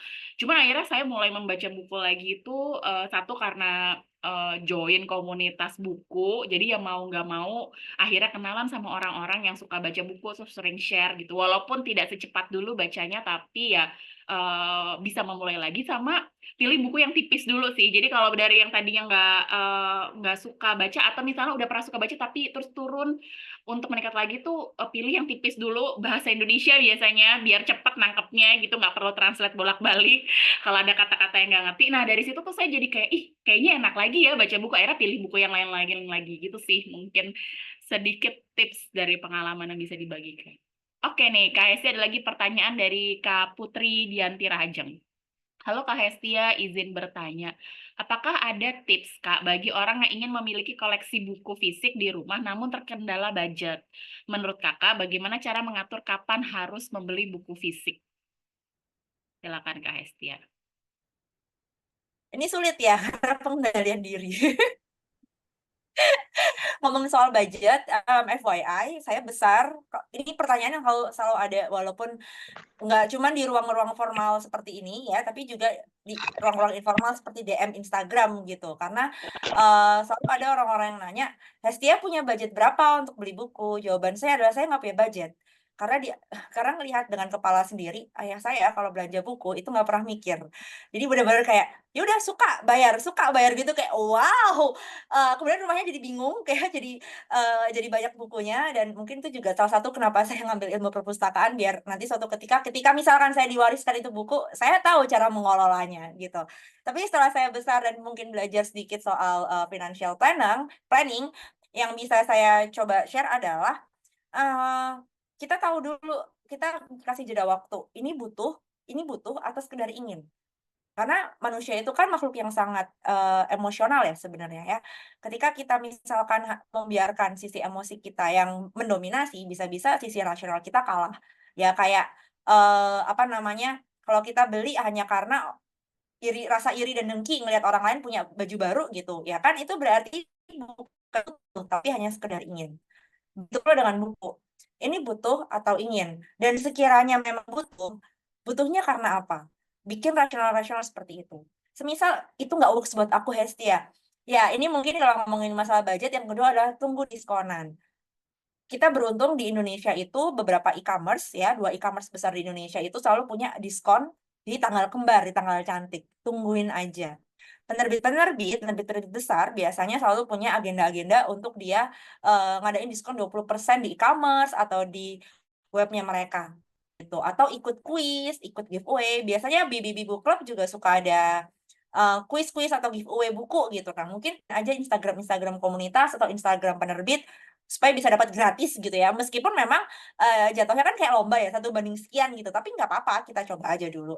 Atau misalkan kalau mau agak repot yaitu beli yang pre-love atau beli bekas. Kenapa agak repot? Karena biasanya ada orang-orang yang quote-unquote menipu kita dengan memberikan buku-buku bajakan ya, tapi bilangnya pre-love, padahal itu bajakan. Kayak gitu. Itu aja dari aku. Tidak membantu sepertinya, karena aku nggak punya budget beli buku. Tapi benar yang tadi bisa ditangkap, mungkin perhatikan apakah itu needs atau wants gitu ya, Kak Hesti. Ya kadang tuh kita nafsu beli buku tapi nggak tahu tuh baca bukunya tuh bakal kapan gitu, karena sebenarnya masih banyak buku lagi yang di rumah yang belum selesai dibaca. Nah, itu mungkin bisa dilihat dulu, dari situ kita bisa kita bisa runut nih, oke kayaknya aku tuh bisa deh baca buku ini 1 bulan, jadi mungkin 1 bulan 1 buku ini dulu, terus pas udah meningkat 1 bulan bisa 2 buku gitu ya Kak Hestia. Atau tadi tipsnya Kak Hestia juga pinjem buku-buku di perpustakaan ya, karena di perpustakaan sekarang di perpustakaan Cikini juga udah banyak banget buku-buku yang bagus-bagus banget. Kalau nggak salah Kak Asia tuh pernah bikin gerakan apa ya Kak Asia? Pinjam buku di perpus ya? Apa ya waktu itu hashtagnya ya? Iya, pinjam di perpus. Pinjam di Campaign perpus. setahun ini untuk teman-teman bisa memaksimalkan akses literasi yang ada. Dan itu nggak cuma perpustakaan, misal ada TBM, Taman Baca, Lapak Baca, atau bahkan punya ada perpustakaan swasta, misalnya perpustakaan independen, monggo banget. Kita sama-sama menunjukkan bahwa akses literasi itu tidak cuma beli, kita bisa pinjam. Gitu. Oke. Terima kasih Kak Hesti. Ini ada pertanyaan selanjutnya lagi dari Kananda Fadilak. Halo Kak Hesti, mau bertanya, di era smartphone sekarang, saya merasa banyak sekali distraksi lewat smartphone saat ingin melakukan kegiatan membaca. Apa ada tips and trick untuk menjauhkan smartphone saat mulai membaca? Nomor satu adalah ketika kita tahu bahwa smartphone ini ada distraksi, berarti yang pertama notifikasinya dimatiin. Aku sejujurnya kalau aku sendiri, aku emang nggak suka. Aku tuh suka clean kelihatannya di apa namanya di home screen-nya handphone aku. Jadi notifikasi Instagram, notifikasi Twitter, notifikasi email itu aku matiin. Yang ada cuma notifikasi WhatsApp. Dan kemudian kedua, aku udah bisa tahu hanya orang-orang tertentu yang ketika mereka WhatsApp, aku harus langsung jawab. Itu adalah keluargaku, itu udah pasti. Just in case something emergency, karena aku tinggalnya jauh ya. Aku di Jakarta, orang tua aku di Surabaya gitu. Just in case memang ada sesuatu, aku bisa langsung tanggap. Selain itu udah biasa aja, nggak perlu langsung dijawab. Biasanya kalau WhatsApp itu kan karena ada perasaan-perasaan, aduh kudu dijawab nih gitu. Bagaimana dengan teman-teman yang bekerja lalu memang koordinasinya via WhatsApp? Nah, ini pentingnya untuk punya yang namanya time blocking. Aku sendiri orangnya pakai Google Calendar, atau kalau enggak kita bisa pakai mulai menjadwalkan diri, mendisiplinkan diri nih. Cuman hanya di hari kerja aja bakal cepat tanggap untuk urusan kerjaan. Di luar hari kerja dan jam kerja, ya udah itu waktu kita gitu. Misal kayak kenapa dibikin baca bareng itu pukul 10 sampai 11, biar teman-teman punya time blocking juga bahwa setiap bulan akan ada 1 kali pertemuan hanya untuk membaca dan itu nggak boleh diganggu-gugat. Dengan cara seperti itu kita jadi bisa membiasakan diri, gue kudu disiplin, gue harus bisa disiplin gitu. Lalu yang kedua, membaca di luar rumah. Membaca di luar rumah tidak membawa power bank. Kenapa? Kalau kita bawa power bank pasti punya pemikiran, ya udah sih nggak apa-apa scroll aja kan bawa power bank, nggak bakal baterainya habis, nanti gampang bisa pesen Gojek kan ada power bank. Kan aku bawa colokan. Kalau kita misalkan membiasakan punya pemikiran seperti itu, ya udah bakal scroll terus, bakal pakai handphonenya terus. Sedangkan kalau handphonenya misalkan udahlah handphonenya tinggal 30%, keluar rumah nggak bawa power bank, ya udah kita bakal maksimalkan ini handphone cuma dipakai kalau buat emergency sama pesen Gojek buat pulang. Selama aku lagi baca di kafe, ya udah enggak. Toh pembayaran bisa pakai kartu debit kayak gitu. Jadi seperti itu sih biasanya.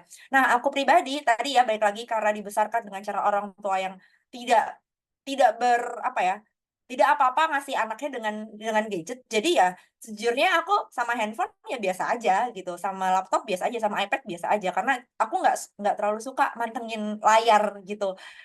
Capek matanya. Jadi ya aku better pakai buku atau karena aku pakai Kindle, pakai e-book reader ya aku baca dari situ. Gitu, Kak. Oke, jadi tadi tuh pertama matikan notif ya. Itu Hmm, bener banget sih. Kadang tuh udah baca buku tiba-tiba ada WhatsApp gitu. Terus kayak kita kan betul. apalagi WhatsApp kerjaan gitu langsung Iya. dibales aja gitu. Tapi itu benar sih. Tapi mungkin untuk yang emergency kita tandain dulu gitu ya. Sama time Hmm, blocking itu bener banget sih. Kadang tuh kita nggak meluangkan waktu khusus untuk membaca. Makanya nggak pernah baca akhirnya karena yes, selalu kepake untuk yes. hal lain. Tapi kalau kita time blocking sama kita mungkin time blocking untuk kerja, time blocking untuk antar anak ke sekolah, itu kan udah ada time blockingnya untuk mas dan Yes. lain-lain. Akhirnya kita tetap melakukannya, tapi untuk membaca kayak kita juga perlu time blocking sama keluar rumah tanpa membawa power bank. Itu aku agak deg-degan. Aku tuh kayak, aduh nanti pulangnya naik gojek gimana? Tapi benar juga karena kita jadi menghemat baterainya ya. Jadi nggak boros Betul. untuk scroll, itu benar-benar cuma dipakai untuk pesan Gojek atau bayar gitu kan. Selebihnya Betul. udah Betul. gitu. Oke, terima kasih Kak Hesia, semoga menjawab. Oh, Ini Kak adalah Amel, ya, tambah satu lagi. Iya tadi karena tadi Kak Amel bilang meluangkan waktu. Nah, ini juga mindset yang perlu diubah dikit gitu ya. Setiap kali kita ngomong-ngomong baca, orang-orang pasti bilang, iya nanti kalau ada waktu luang. Gimana kalau dibalik? Mana kalau dari awal emang harus diwajibin aja. Orang tadi Kak Amel bilang, orang bisa kok time blocking buat nganter anak, masak, belanja groceries gitu. Why don't we make reading into something yang akhirnya kita jadi harus wajib untuk melakukan gitu. Seringkali orang-orang yang aku temui sih seperti itu ya, karena kalau mikir, gue nggak punya waktu luang, Hes, nanti kapan? Ya lo yang bikin boundariesnya, lo yang bikin blockingnya. Kalau misalkan jam 11 sampai jam 12 siang lo biasanya nunggu jam makan siang sambil apa namanya leleh-leleh aja. Kenapa nggak kita bikin bahwa 11 sampai jam 12 itu waktunya baca gitu. So you have to be disciplined with yourself. Buat nggak bisa baca bukan untuk waktu luang, baca itu sesuatu yang sama pentingnya dengan misalkan tadi masak, nganterin anak, belanja. Gitu, Kak. oke, terima kasih Kak Hestia. Ada pertanyaan lagi nih Kak Hestia dari Kak Samuel di kolom chat. Kak mau bertanya berdasarkan pengalaman Kak Hestia, apakah ada peran guru selama sekolah yang juga membangkitkan minat baca? Kira-kira menurut Kak Hestia, apakah ada hal yang guru bisa lakukan untuk membangkitkan minat baca anak-anak di berbagai jenjang usia, terutama anak remaja? Aduh, kalau remaja sejujurnya yang lebih banyak punya peran di aku adalah orang tuaku. Aku jadi suka baca bukunya Ahmad Tohari itu karena zaman aku SMP dulu ujian ujian bahasa Indonesia aku adalah potongan-potongan dari buku-buku karya sastra klasik itu Ahmad Tohari, STA, Sultan Adi Alsyabana karena itu ada potongan-potongan yang kemudian aku penasaran. Kan kalau cuman 2 paragraf doang kan, biasanya soal bahasa Indonesia kan gitu ya, 2 paragraf, nanti siapa tokoh di dalam cerita tersebut, bla bla bla. Tapi kan aku baca itu kayak, ini gimana endingnya? Terus cuma gini doang gitu. Untungnya adalah perpustakaanku tuh, perpustakaan sekolah itu punya bukunya secara utuh gitu ya, buku yang udah disadur tadi tuh punya utuh. Jadi kalau SD sama SMP, mostly adalah orang tuaku. Aku benar-benar jadi suka sama bahasa Indonesia karena guru SMA aku. Guru SMA aku di bahasa Indonesia di SMA itu benar-benar yang tidak cuman sekedar menyuruh anaknya membaca, tapi mempraktikkan. Dalam artian kayak mungkin teman-teman, aku sering kali dapat feedback, dapat umpan balik ya, Hestia kalau ngomong tertata. Salah satunya adalah karena aku tahu role model aku waktu itu adalah guru SMA aku bahasa Indonesia itu kalau ngomong ketata banget. Dia tidak cuman sekedar mengajarkan struktur kalimat SPOK, tapi cara dia berkomunikasi sebagian besar menggunakan SPOK. Terus yang kedua, FYI, aku waktu SMA itu nakal dalam artian suka bolos kelas. Kalau nggak betah sama sekolah lompat pagar jadi pulang. Aku SMA nggak naik motor teman-teman, nggak boleh sama orang tua aku nembak SIM, jadi ya harus naik angkot. Kalau udah bosan sekolah lompat pagar. Guru bahasa Indonesia aku tahu banget, aku nakal, aku berisik gitu ya. Sama dia, instead of aku dimarahin dan dilaporin ke BK atau BP, guru bahasa Indonesia aku bilang gini, Hestia itu aktif anaknya, bisa jadi motor penggerak. Kapan-kapan Hestia mau nggak mimpin kelas saya? Aku diberikan sebuah kepercayaan yang akhirnya ketika aku dewasa aku tahu, oh ternyata itu caranya guru aku untuk mengalihkan supaya energi quote unquote nakalku itu bukan untuk bolos sekolah, tapi untuk ayo melakukan sesuatu yang positif gitu. Dan itu adalah guru bahasa Indonesia aku. Jadi beliau ini nggak cuma sekedar ngajarin apa yang diujiankan, dia ada di UN, tapi juga ya ternyata berpengaruh untuk cara seperti itu gitu. Itu aja sih. Jadi kalau guru mostly jarang banget. Malah orang tua aku baru ketemu guru yang inspiratif ketika SMA gitu. Oke, terima kasih Kak Hestia, semoga menjawab. Ini ada 2 pertanyaan lagi Kak Hestia, Oke. yang ada di kolom chat. Yang pertama dari Kak Ayu. Selamat sore kakak-kakak semua. Saya mau tanya bagaimana caranya mengenalkan buku yang sifatnya edukatif pada anak, bukan hanya buku cerita atau dongeng. Terima kasih. Nah, ini juga yang tadi aku sempat sebut ya. Jadi di rumah itu berbagi peran orang tuaku adalah mama lebih banyak. Mamaku suka banget baca sastra dunia. Ya, tadi karena dia bisa lebih dari 2 bahasa sih. Jadi memang bacaan-bacaannya sastra dunia dan kemudian dicarikan bahasa Indonesianya. Sedangkan ayah lebih suka baca buku-buku non fiksi karena latar belakangnya orang teknik. Jadi ya sains, terus juga suka sekali dengan sejarah dan wawasannya sangat luas karena baca juga buku pintar, kalau dulu ada buku dalam bahasa Inggris judulnya Word Pocket Book. Jadi kayak ringkasan seluruh dunia dalam satu buku kecil, buku saku itu. Dia baca itu. Bagaimana mengenalkan bahwa ada yang namanya buku non-fiksi selain buku-buku fiksi tadi ya, buku sastra dunia ya tadi, tebak-tebakan. Tebak-tebakannya bukan dikondisikan gitu, enggak.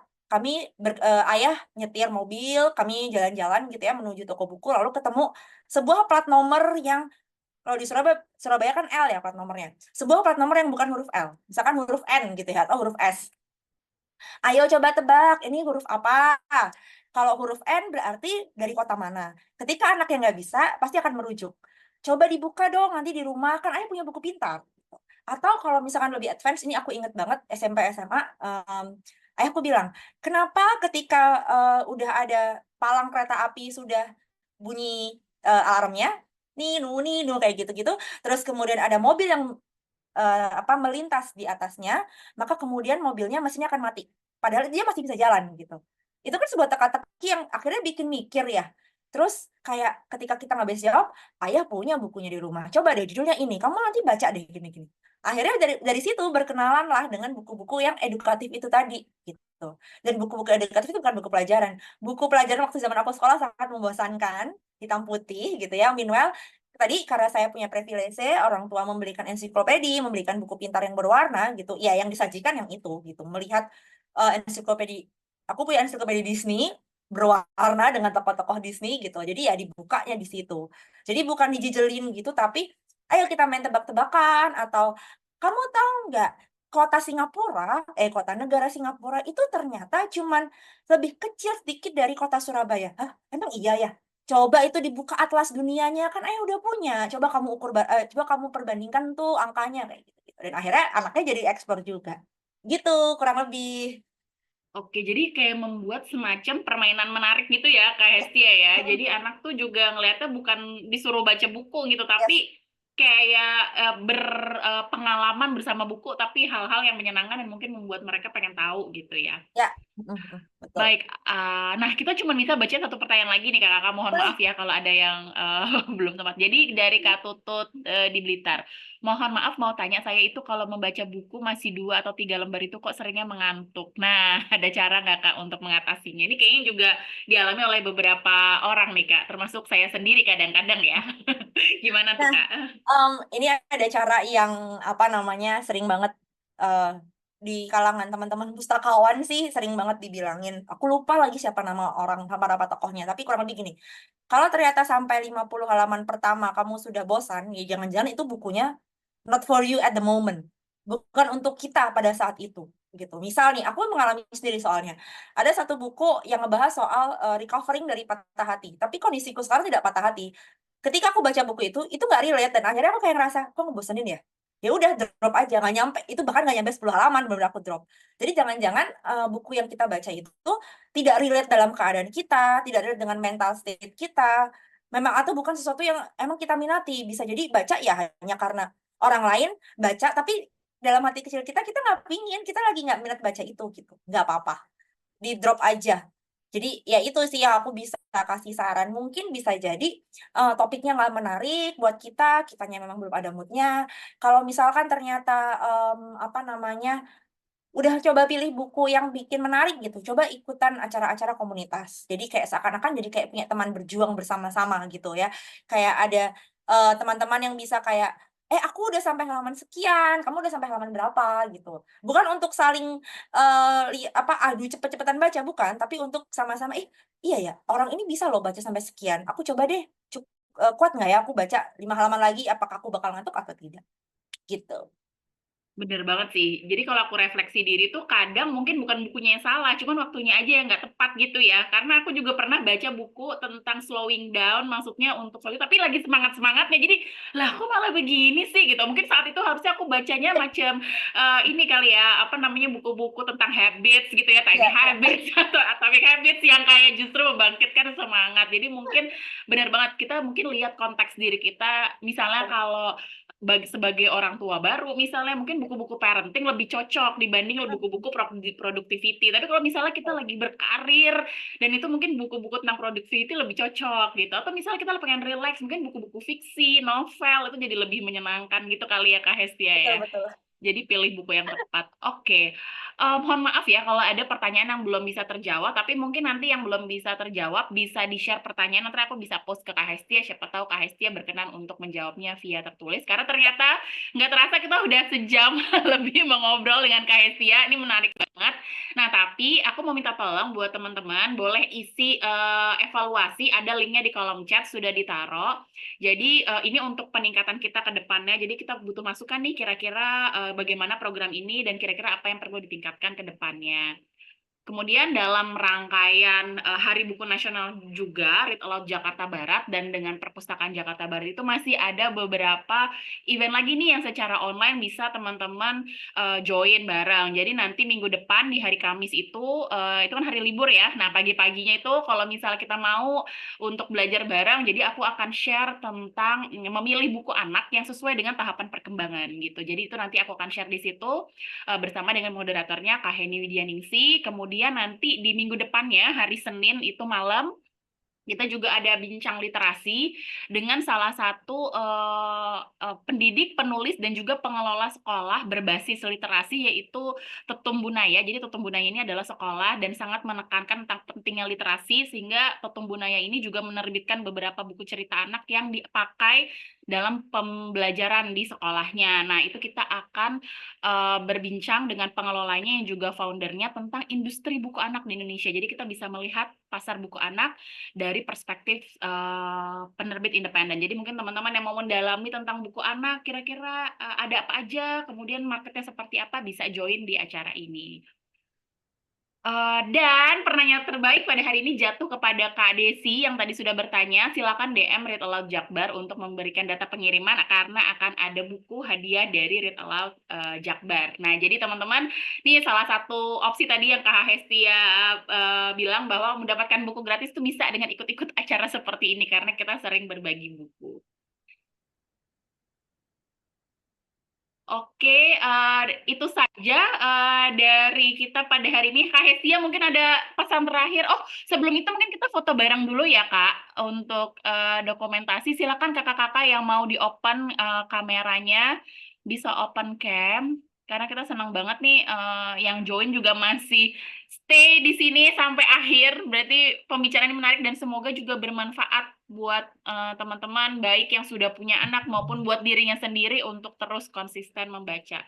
Silakan kakak-kakak yang mau open cam, kita akan dokumentasikan.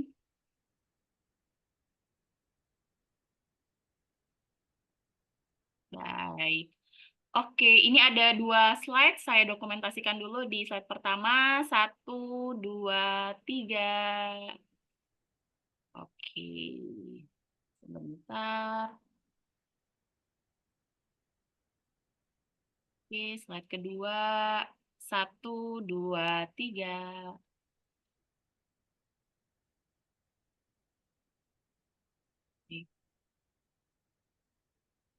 Oke, terima kasih. Nah, sebelum ditutup mungkin Kak Hestia ada yang mau disampaikan sebelum kita akhiri?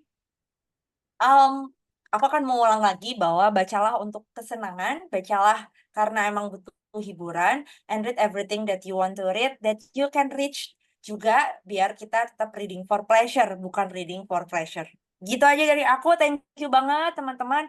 Aku juga mohon maaf atas kesalahan kata-kata, tindakan, ucapan. Selamat sesi tadi ya teman-teman, semoga berkenan. Terima kasih Kak Hestia. Semoga hari ini membawa banyak manfaat nih dalam rangka Hari Buku Nasional. Semoga ada yang bisa diambil dari sesi kita kali ini. Dari aku tuh juga banyak banget yang mungkin nanti aku bisa summary-kan di Instagram Read Aloud Jakarta Barat. Terima kasih Kak Hestia, terima kasih teman-teman semua yang sudah join webinar kali ini. Sampai hari Senin. Bye-bye. We had some read aloud local communities in several cities, in several areas. And we saw that we have the same vision to improving children literacy development by doing kind of read aloud activities, which is fun, interactive way. So we gather together and collaborate in one community across Indonesia, Read Aloud Indonesia.